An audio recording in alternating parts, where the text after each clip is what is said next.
एक राजा के चारी बेटी छनी, चारू के करब कन्यादान हे।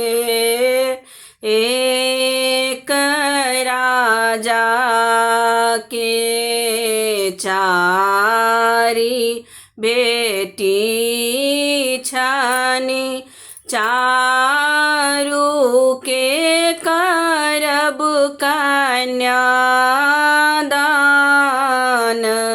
हे। कीन काके देबनी आजन बाजन, कीन काके देबनी बरियात हे। कीन काके देबनी नौ जोरा नटुआ, कीन काके देबनी भगवान हे।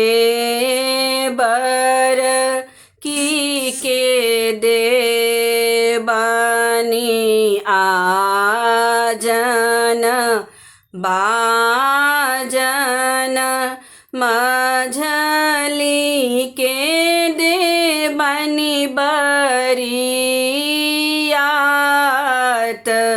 हे। सझली के देबनी नौ जोरा नटुआ, छोट की के देबनी भगवान हे।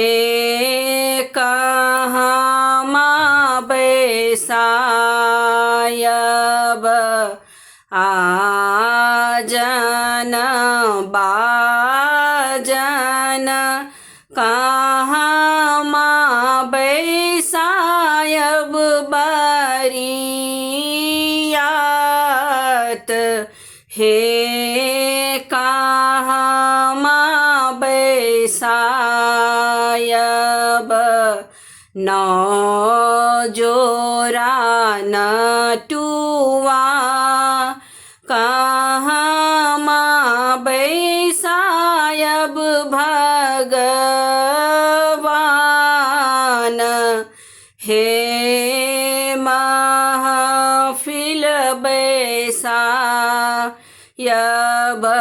आजन बाजन, महफिल बैसायब बरियात